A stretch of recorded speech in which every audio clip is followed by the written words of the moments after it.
नमस्कार दोस्तों, स्वागत है आप सभी को जियोपॉलिटिक्स सेक्शन में। चैनल को सब्सक्राइब करना ना भूले। तो शुरू करते हैं। यूएई के राष्ट्रपति शेख मोहम्मद बिन जायद अल नाहयान फिलहाल रूस की आधिकारिक यात्रा पर है, जो 29 जनवरी 2026 को शुरू हुई थी। यह दौरा दोनों देशों के बीच राजनयिक संबंधों की 55वीं वर्षगांठ के अवसर पर हो रहा है। 29 जनवरी को क्रेमलिन में शेख मोहम्मद और राष्ट्रपति व्लादिमीर पुतिन के बीच मुलाकात हुई। इसमें रणनीतिक साझेदारी को और मजबूत करने पर चर्चा की गई। यह यात्रा तब हो रही है जब यूएई, रूस, यूक्रेन और अमेरिका के बीच उच्च स्तरीय त्रिपक्षीय वार्ता की मेजबानी कर रहा है। अबू धाबी में चल रही इन गुप्त वार्ताओं का उद्देश्य यूक्रेन युद्ध को समाप्त करना है। रशिया यूक्रेन वॉर के बारे में जानने के लिए डिस्क्रिप्शन में लिंक क्लिक करें। दोनों देशों के बीच व्यापार, ऊर्जा, निवेश और अंतरिक्ष तकनीक के क्षेत्र में सहयोग बढ़ाने पर सहमति बनी। रूस अब यूएई के लिए एक प्रमुख निवेश गंतव्य बन चुका है।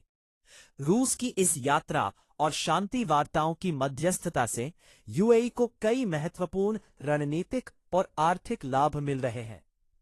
यूएई खुद को स्विट्जरलैंड की तरह एक तटस्थल न्यूट्रल मीडिएटर के रूप में स्थापित कर रहा है।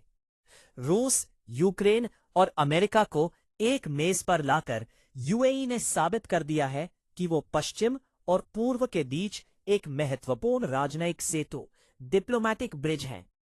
हालांकि यूएई के रूस से अच्छे संबंध हैं, लेकिन ये शांति वार्ता अमेरिकी समर्थन से हो रही है।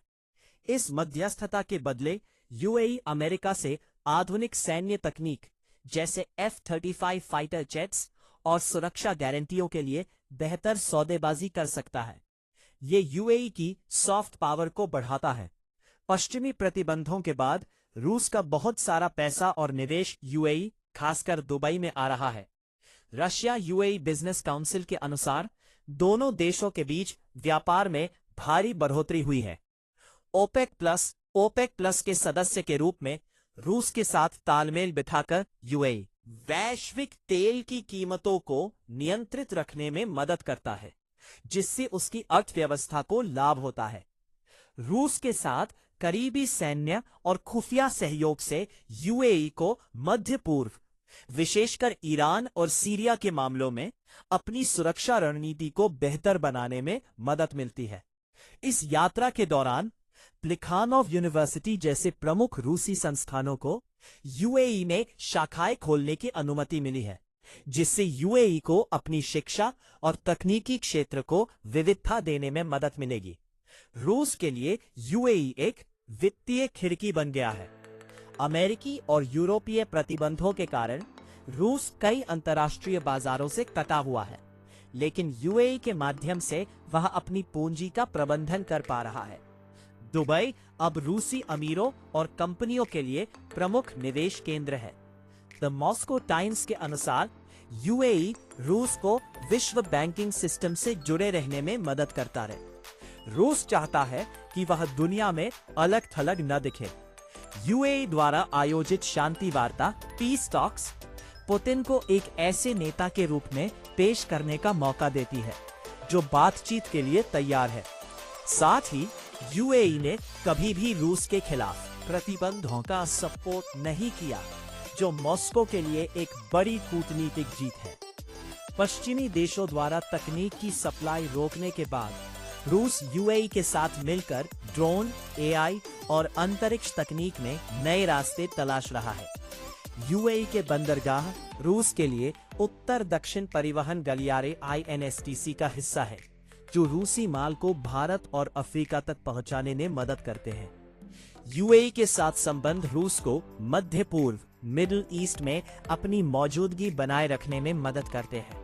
यह अमेरिका को यह संदेश देने का तरीका है कि खाड़ी के देश, गल्फ कंट्रीज अब केवल वॉशिंगटन के इशारे पर नहीं चलते।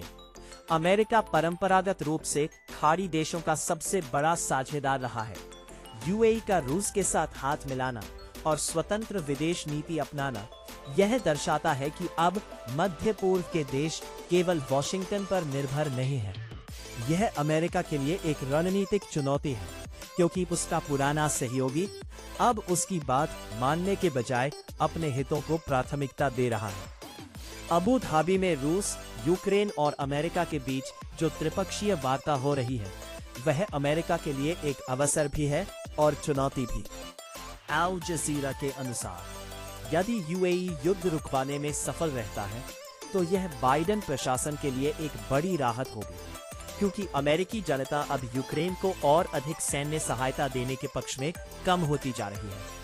अमेरिका ने रूस को आर्थिक रूप से कमजोर करने के लिए कड़े प्रतिबंध लगाए हैं, लेकिन यूएई का रूस के साथ 11.7 बिलियन डॉलर का व्यापार करना और रूसी निवेश को पनाह देना अमेरिकी प्रतिबंधों के प्रभाव को कम कर देता है।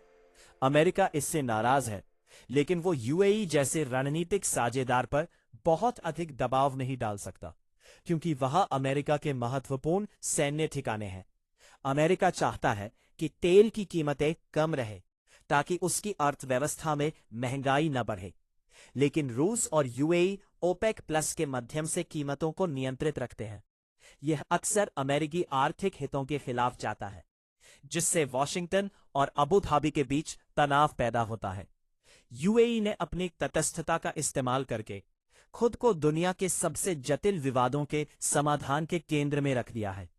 जनवरी 2026 में यूएई ने रूस, यूक्रेन और अमेरिका के बीच त्रिपक्षीय गुप्त वार्ता की मेजबानी की। वैश्विक स्तर पर उसकी कूटनीतिक जीत है। 2026 तक यूएई का विदेशी व्यापार $1 ट्रिलियन के पार पहुंचने का अनुमान है। यूएई आर्टिफिशियल इंटेलिजेंस (एआई) और अंतरिक्ष अनुसंधान (स्पेस) में दुनिया के अग्रणी देशों में शामिल है। ग्लोबल सॉफ्ट पावर इंडेक्स 2026 में यूएई को दुनिया का सबसे तेजी से उभरता हुआ राष्ट्र माना गया है। यूएई अब किसी एक गुट जैसे सिर्फ अमेरिका का हिस्सा नहीं है, वो ब्रिक्स का हिस्सा है। भारत के साथ गहरा व्यापारिक रिश्ता सीईपीए रखता है। इंडिया यूएई के बीच डील के बारे में जानने के लिए डिस्क्रिप्शन में दिए गए लिंक क्लिक करें। रूस के साथ रणनीतिक साझेदारी करता है। अमेरिका का महत्वपूर्ण सुरक्षा साझेदार भी बना हुआ है। सभी लोग वीडियो तो लाइक करेंगे, शेयर करेंगे और चैनल को सब्सक्राइब करना ना भूलें। दोस्तों, कुछ दिन पहले वर्ल्ड इकोनॉमिक फोरम हुआ था। वहां क्या क्या हुआ जानने के लिए डिस्क्रिप्शन में दिए गए लिंक क्लिक करें।